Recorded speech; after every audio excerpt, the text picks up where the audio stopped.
Hello, so good morning or good afternoon or even good evening, depending on what time you're listening to this recording.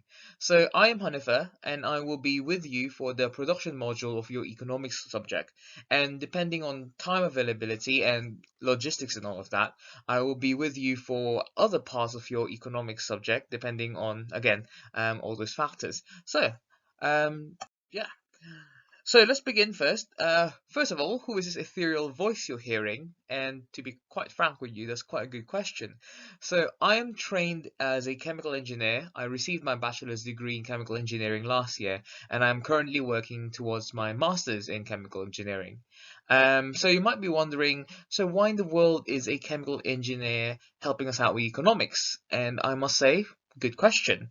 Well, first of all, chemical engineers, out of all the engineering disciplines, we're the ones who actually deal with a lot of economics. And why is that? It's because we're the ones in charge of an entire factory or plant from start to finish. So imagine if you got a bottle of perfume that a chemist has made, you need somebody to mass produce that, and that's where chemical engineers come in. So we do deal with a lot of economics, and I do have some experience of that. Furthermore, during my master's degree, I also did some courses in the Judge Business School. So there's just a disclaimer that I did not do business, but I did have some subjects that were taught by Judge Business School professors, and basically had some experience with economics, but more specifically with management and business. And finally, I'm also an economics enthusiast, and I have been for the past 6, 7 years now. Been reading books on textbooks and books on popular economics and regular economics. So I'm just here. I'm here to share my passion about the subject, and hopefully you will too develop a understanding and appreciation of the economic sciences. So how will I be conducting these classes? So personally, I don't think economics as a subject is a chalk talk kind of subject. By that I mean it's not the kind of subject where I say things and then you as a student just listen and write down notes.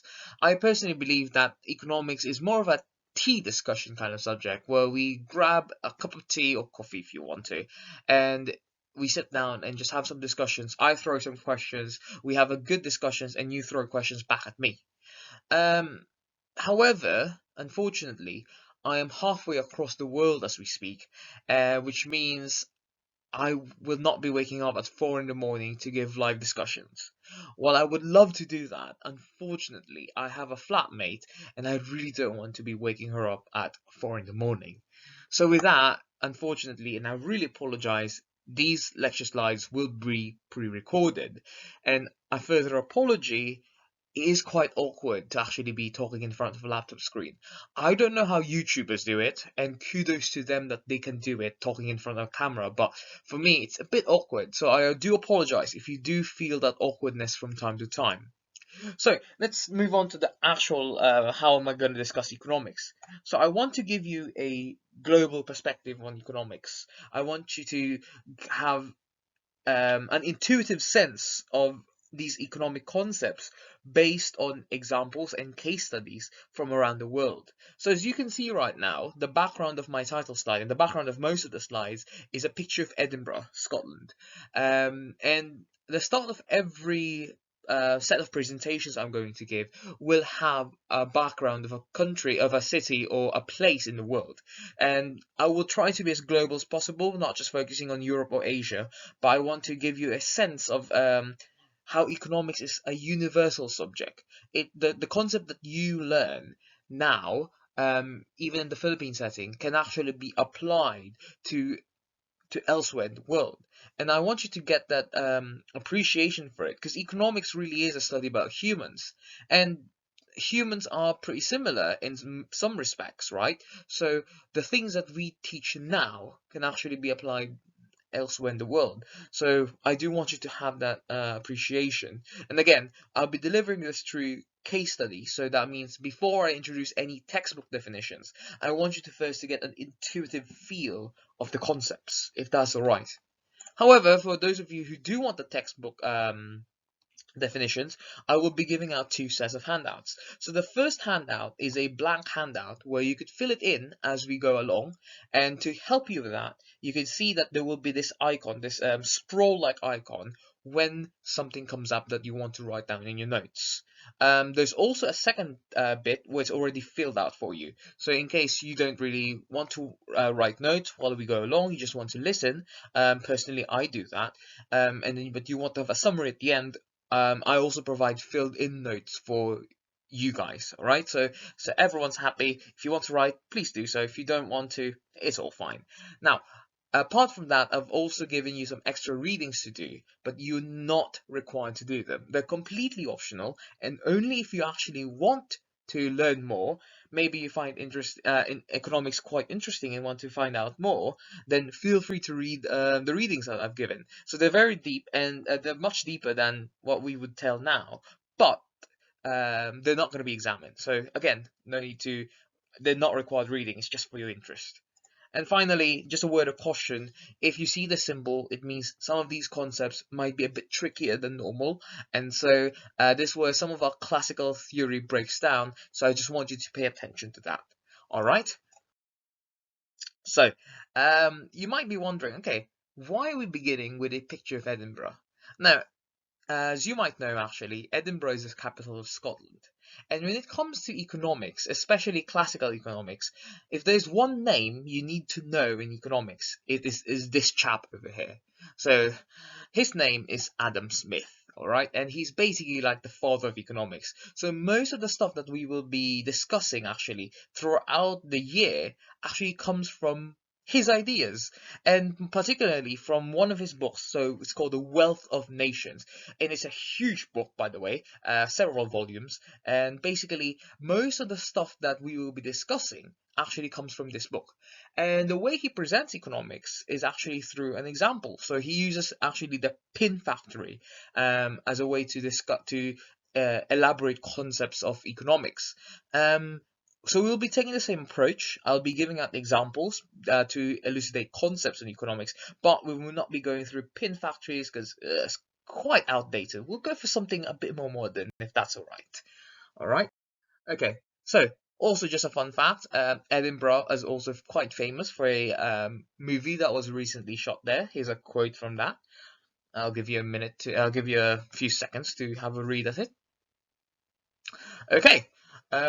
So in case, so for, I'm sure a lot of you would have recognized that that quote that actually comes from Infinity War, and this fight scene over here, which at the beginning of Infinity War, is actually located in a train station in Edinburgh, which is over there by the red circle. So that's just extra information for you guys. Fun facts. All right. All right, so let's actually begin. Let's begin with a recap, and as you can see, the note symbol is there, so you could actually have a look at your notes if you wanted to, or write them down. So economics. So again, economics is a study of humans. In particular, it deals with how humans deal with scarcity, right? And it asks questions basically: how can we best allocate resources to meet the needs and wants of society? And so basically, there are two actors when it comes to economics. We have people who produce the goods and people who consume the goods. And by the way, producers and consume, well, you can be a producer of one thing and consumer of another thing. These are not exclusive. So just bear that in mind. Okay, so let's start off. So we've got consumers, right? Let's draw a schematic of this. So we've got consumers, and they want goods and services, and that is provided by producers who produce those goods and services. In compensation, consumers pay money or some other form of payment to the producers. However, producers can't just whip out things from thin air. They actually need some sort of production inputs in order to create goods and services. So last week you discussed consumers, whilst this week we'll be discussing producers. Okay, so let's start off with what are goods and services? I'm sure you already have an intuitive feel for what goods and services are. Goods a lot easier compared to services. So let me give you some examples. So I think an easy one would be food. That's an easy, right? We kind of have a need and want for food, especially these like oranges, absolutely delicious, aren't they? And so that's a good that we can easily think of. And we can also go for something more complicated, let's say like a car, because you kind of need more assembly when it comes to a car. But again, these are things that we use, things that we need, things that we want sometimes. So these are goods and services. We also have something like coffee, which is quite a bit of a mix actually, because you do coffee itself is a good. However, the coffee shop, right? You don't just go for coffee. You sometimes go for the service. Service with a smile or the community around it, having meeting up with people, and sometimes coffee shops serve you good coffee, and then basically it's a service. Restaurants in general tend to be service. We in economics parlance, we tend to think of restaurants and cafes as more of a service kind of thing, but they also provide goods in the form of the actual food. There are also the services such as transportation, right? So if you think about it, getting you from point A to point B is something you might need or want, depending on what you're traveling for. And so something that gets you there is actually a service. Consulting. So basically, a consultant is somebody when a business needs some advice or based on the business or the machines, and so they call somebody from outside the company to do consulting work. So this is actually a type of service, right? Because you're giving advice, something that the company needs, all right? So by the way, consumers are not only people or individuals; they could be businesses as well. So that's an example of a service consulting. You also have entertainment. You might be like, oh, actually, if you think about it, you want to be entertained, right? That's the reason why Endgame made so much money because so many people wanted to see it and be entertained by it. So that's also an example of service. And finally, like apps that we use, right? Instagram pulls in millions every year. And it's what is it? It's a service where that keeps us entertained, it keeps us updated with friends, know about their lives and all of that. All right. So let's have a think through these examples. So we've got several different examples of goods and services, and I want you to think, right? Some of these services require different inputs. You can't, for example, oranges is quite easy. You've got farmland, and you've got farmers, and you've got that's what you need to produce these oranges. Sometimes some things are more complicated, like the car, where you actually need parts from different areas. You actually need machines to make this, or even like Instagram, where you actually need to have computers and server farms in order to keep it up and running. Don't even get me started on Avengers, where you actually need like actors, you need a director, you need all of these things just to produce the service. And let's also think about it in terms of the companies that produce uh, these goods and services. Some of them, for example, like farms, you might have a team, but it can be run by a small family, can't it? A cafe could be run by a small family, or even like a single business owner. Or but something like say Avengers again, you kind of need a whole team to run that. And if you remember, Avengers is owned by Disney, one of the largest corporations out there. So you can see that goods and services can be provided by both small families, like a few people, or it could be provided by large corporations that employ hundreds and thousands of people, right? So just to give you a scope the of how wide goods and services are, really. All right. All right, so here's some notes that we have, just because we need to do some notes. So production is the combination of inputs of factors of production to make goods and services. Basically, it's just taking some right. Production is basically taking raw ingredients in, including people, and including machines, and bringing them all together in order to produce a good or service that we want. For example, right, Avengers. So you've got the set, you've got Iron Man over there, you've got the director telling him what to do and all of that, and then it all comes together to create this brilliant film. Okay, so that's basically production. And factors of production basically are the inputs to make a good of service. So we'll be dealing with factors of production first. But another definition is the firm, which is the basic unit of production. And again, the firm can be a small family. It could be an individual actually producing, let's say, somebody cooking meals. That's a service, right?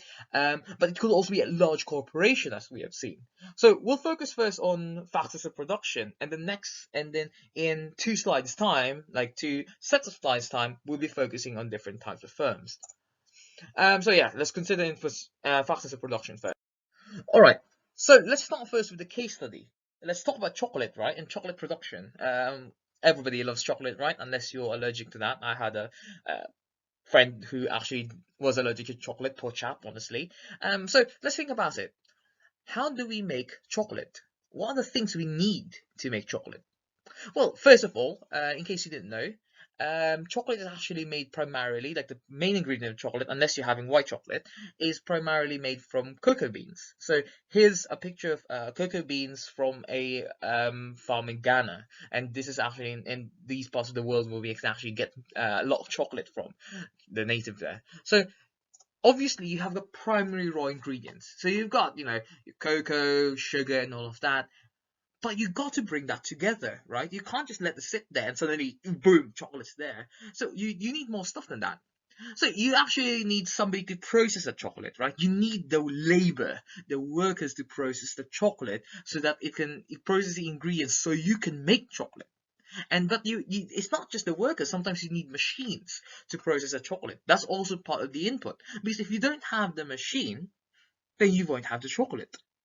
And also, you also actually need to have the building, the entire thing, the structure that, where chocolate can be made, the entire factory land and all of that. Because if you don't have that, again, you won't have the chocolate, right? So these are actually give us a picture of what the factors are. However, there's also one other thing you need. You need somebody to bring it all together.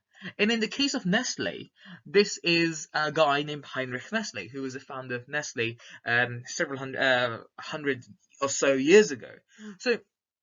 So you can see, production is a complex thing where you need to bring in together not just the raw ingredients, but you need the people to process the raw ingredients, the machines to process it, the building itself to process it, but you also need somebody to bring it all together. Otherwise, you won't have chocolate. So these are what we call factors of production. And in classical economics, basically during Adam Smith's time, we had 3: land, labor, capital. And honestly, any economic geek will tell you that. Land, labor, capital, that's always the big 3. However, we also have entrepreneurship. And so this is a more recent kind of factor of production that they've decided it should be actually be a separate kind of thing. So we'll talk first about land, labor, and capital, and then in entrepreneurship, we're gonna talk a bit about it, but we're gonna focus on that a bit later.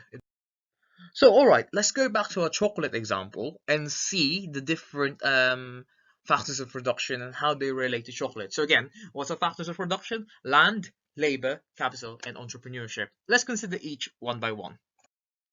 So let's consider land first. Now, land is a bit misleading because it doesn't. While it actually also refers to land area, it primarily means resources. Actually, like the raw materials needed to create the product. So this might include organic substances, so such as cocoa beans or milk or sugar when it comes to chocolate. However, it can also encompass inorganic substances like metals or stuff that we derive from the earth, or can even be chemicals actually. So you might be wondering, well, chocolate, right? That doesn't actually need inorganic substances. Really now? How about the wrapper that you use to make the chocolate? That's, if you have a Kit Kat, unless you have one of these fancy Japanese paper ones, Kit Kat is made from foil, and you need metal. That's basically metal, right? So you can see, land encompasses both the organic and the inorganic substances. Now, another thing that's also part of land, but that's not really discussed much, is actually the land area. So, for example, this is the picture of the Nestle factory, the outside of the Nestle factory that we saw. You kind of need to have the actual land area where you process the chocolate. I'm not just talking about the farm where the cocoa's, where we get the cocoa from. We also actually talk about the actual land where the factory is sitting on. And not only the factory, but the offices that allow entrepreneurship to happen, and and all of that. So that's part of land. And you also include infrastructure, because you got to remember, this is from Ghana. The picture I showed you of the factory was in Egypt, and if you're having a chocolate here in the Philippines, probably made maybe in the Philippines. So you gotta transport materials to and fro, and so infrastructures are also part of that land, where the actual infrastructure is built on, because you need to transport the raw materials and even the chocolate itself to and from the factories, right? So that's also part of land. The land where the infrastructure sits on, not the actual infrastructure itself. That's part of another factor of production, as we'll see later. In terms of labor, this is basically all the workers from the materials that get you from raw materials to you. So in terms of, let's say, the chocolate example case study we're talking about, it could be the workers in the plant. I think that's very obvious, isn't it? Right? It's the people who actually work in the factory and spend their time to produce this chocolate. However, it might also be other people that you can include in this. How about the guy who actually brings a chocolate to you through, truck drivers? So he's also part of the labor, because we kind of need, him to transport the chocolate, and that's part of the production process, right? From all the way from raw materials back to you, the consumer. And in the end, labor is all about time. It's the amount of time that people spend in order to help produce a good. So that is labor. And that's basically what it is. Now, you've got capital, right? So capital now is all about machines, machines, machines. And that's the classical way to do it. It's basically all the machinery required for us to become more efficient. So if you think of it in a sense, let's not use chocolate. Let's say you're sewing. So you could sew by hand, right? You can make clothes by hand. However, with the advent of the sewing machine, you could sew by using the machine, and it will save you so much more time. So basically, capital, if you think about it, is a way for us to substitute the time required for labor.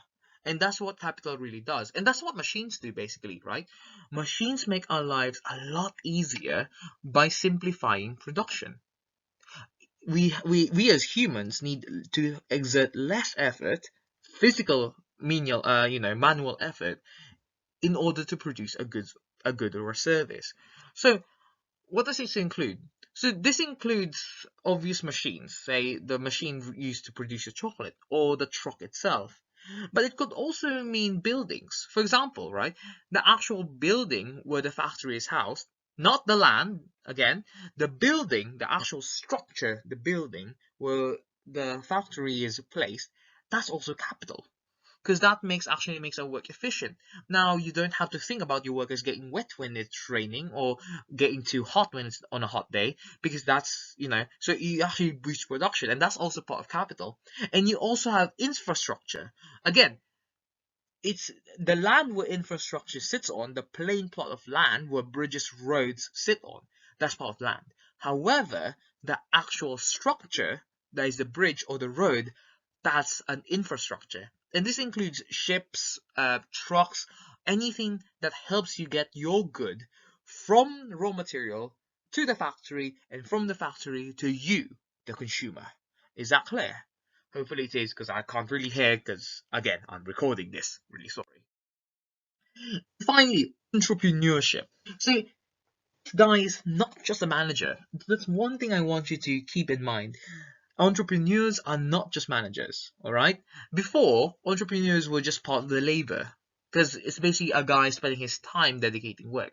However, as we will discuss when it comes to the profits of the incomes of the factors of production, an entrepreneur has different incentives of why he's in the business, all right? We'll talk more about this later, but just suffice to say, not all managers are entrepreneurs. Okay, so just letting you know that, so that we can be clear with that. Okay. Okay. Some more textbook definitions if you want. So factors of production. So first of all, we got the land, which is basically topsoil and all natural resources in it. Also includes land where buildings are constructed. Basically, you can read this if you want to. Labor, time spent by workers to produce a good or service. Capital is durable goods used in the production of other goods. And entrepreneurship, the ability to discover profitable opportunities and combine other factors of production to pursue those opportunities. All right, so here are the textbook definitions of it. I hope that the case study has given you a more intuitive feel of what is included in these factors of production. All right. So we'll go through several more case studies just so to drill this in. Okay. So let's think of Jollibee. So let's think first of land. Unfortunately, this is this is just a slide. I won't have any moving slides when it comes to these case studies. So let's think of land. So first of all, raw materials, right? So you've got the actual raw chicken. What else do you have?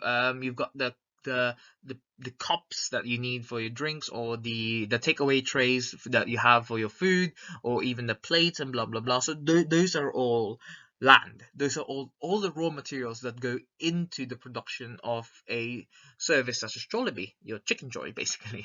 Um, it also includes the actual land where Jollibee is sitting on. So the space it's renting out from a mall, or let's say if it owns its own land, right? It's that piece of land. Um, so that's the land part of Jollibee. What else do we have? Labor. So labor, second factor production. So who do we have for labor? So we've got our employees, the people working on the counters, the people cooking the food for us, and basically people who are dedicating their time so that we can have our chicken joy. It could also include, let's say, the people who manage the business. So let's say supervisors who make sure the workers are in line, um, customer service in case you've got a complaint. Although I've never heard of people complain about Jollibee. These are all part of of labor. Also, the people who drive trucks around so that you can get your chicken joy, your fresh meat to make the chicken joy, right? Basically, capital. So capital again. This includes these machines. So these include the French fry maker, the deep fryer to make the chicken joy. What else does it include? That includes the actual building itself, right? The all the structure around you. Let me just point that. Yeah, so that's all capital. That's all capital. It includes this mascot as well, because that has the purpose of advertising, right? So that's again, it's a durable thing that helps in production, and basically it helps by driving up the production of a demand, basically. So people would like more Jollibee, basically. But mostly it's to do with these kinds of things, right? The actual machines to produce the food. What else do we have? And then we have the entrepreneur. So basically the person who built up Jollibee, who combined all these factors of production so that we can have our chicken joy. All right, so that's an example of a case study of the four factors of production.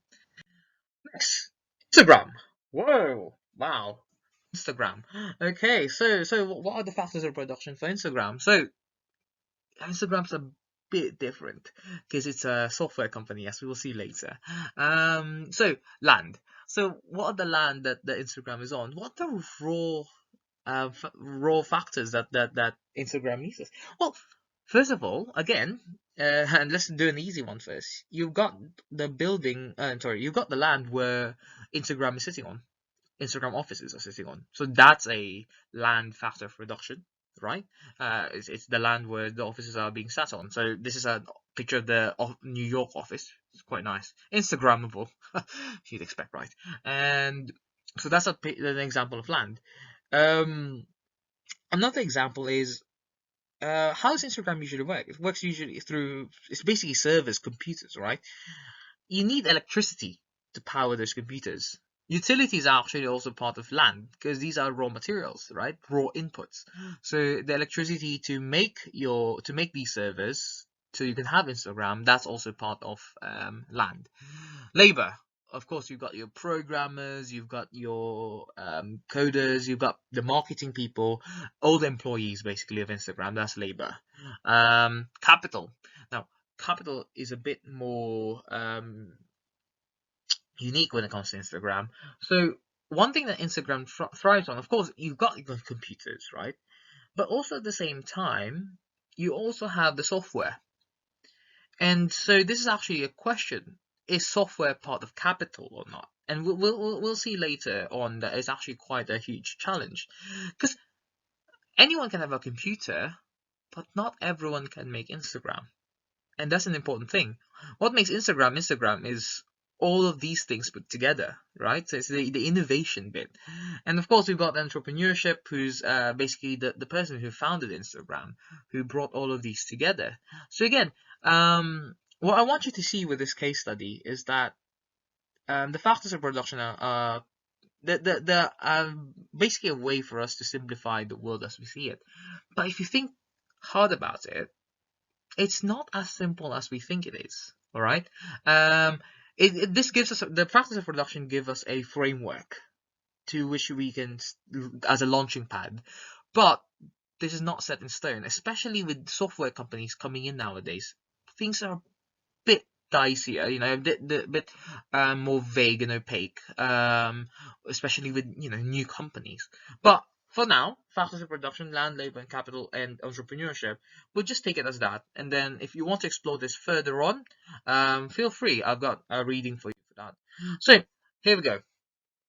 Talking more about that. What about? All right. So the only thing in your textbook from this page is the money. All right. Is money? What about money? Is it land, labor, capital, or entrepreneurship? Okay. First of all, is it land? Is it raw material? In most cases, it's not. Right. You don't. You need money to buy ingredients, to buy the raw materials, but money itself is just a medium by which you can get those raw materials. Does that make sense? I hope it does. It's not the actual raw material itself. So money isn't land. Money definitely isn't labor. You do pay using money for labor, but again, it's a medium of exchange. How about capital? Again, it's not a machine. It doesn't really. If you got a pile of money sitting there and you didn't convert that to a machine, right? You didn't use that to buy a machine. That thing's not gonna make. That thing's not gonna get you. The other thing's not gonna make your production faster. So money isn't actually an entrepreneurship, of course it's not. So money isn't actually a factor of production. Most economists don't consider it as a factor of production because it's just a medium of exchange. And that's what this is what the textbook tells you. However, there is one industry though where money is the raw ingredient. Banking, right? The whole business of banking is transferring money around. So for most cases, is money a factor of production? No. In some special cases like banking, it might be. Again, raw hints. Remember, there's a caution sign there about this is about the subtlety of how these things work. It's not as clear cut as it is. We're here to provide you a basic overview, but if you want to explore more, there's a bit more to explore. It's quite fun actually. So how about ideas going on? Again, and so ideas and software applications, we can bundle that together. Ideas, because a lot of companies right now, for example, consulting companies, right, where you've got a person coming in and sharing their ideas. Sure, you can say that's labor, but it's also ideas that companies are paying for when it comes to consulting. So, is that land? Is that labor? Is that capital?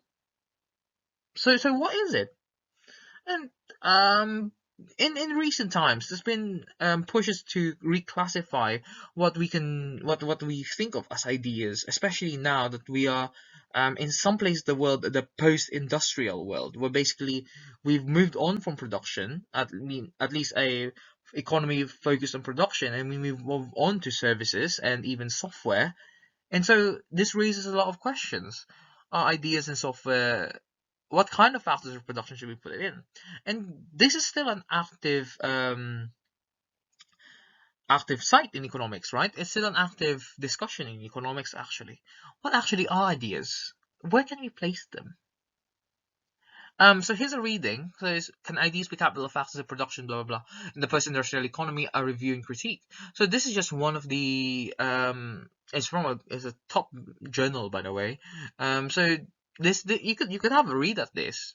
Just a fair warning, this is heavy reading, by the way. This is not a textbook, this is a journal article. So generally this is like university stuff, or sometimes even like beyond.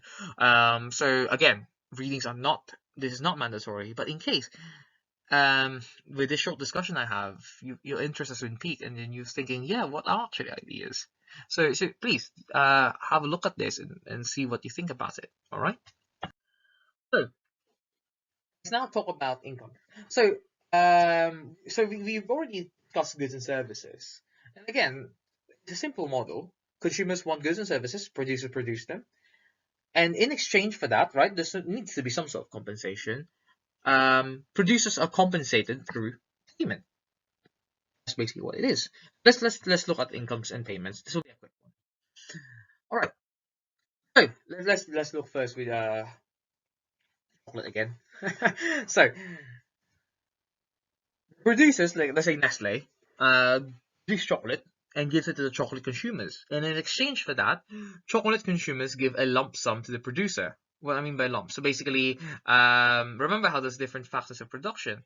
Well, we don't really care about them as consumers, right? We just give Nestle how much money the chocolate is worth.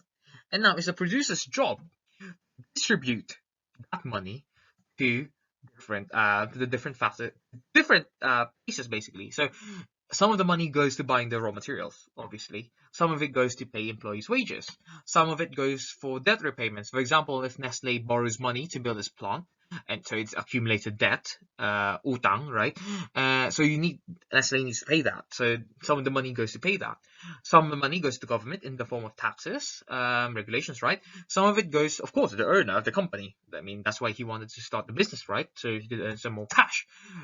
And it can also go to land costs. So, for example, like rent of being on the factory, or even if they have their own infrastructure and all of that, to maintain those roads and all of that. So basically, while we as consumers give to producers just a single money, right?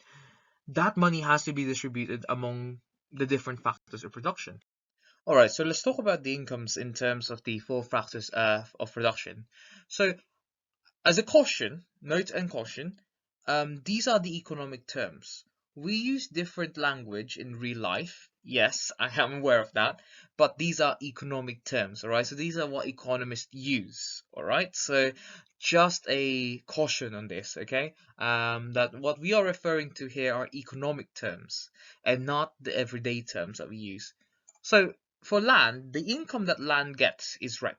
So the part of the money that we as consumers give to the producer that goes to the land is what we call rent. And for us in layman's term, right, rent means, it means in Tagalog upa. Basically the amount of money you pay in order to have a piece of land.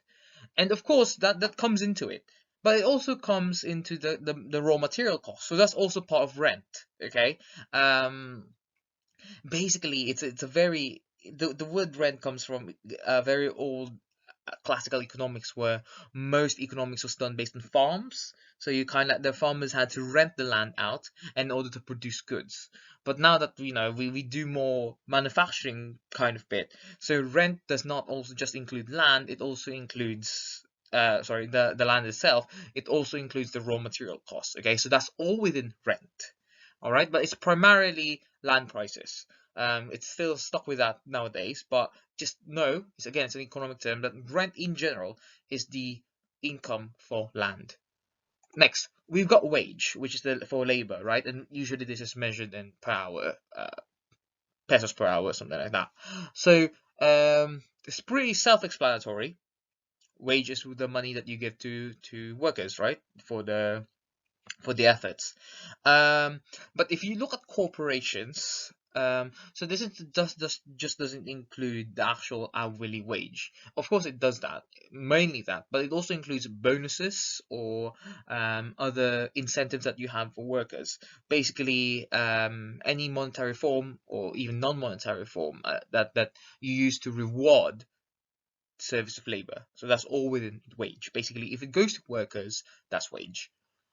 Now, capital is interest.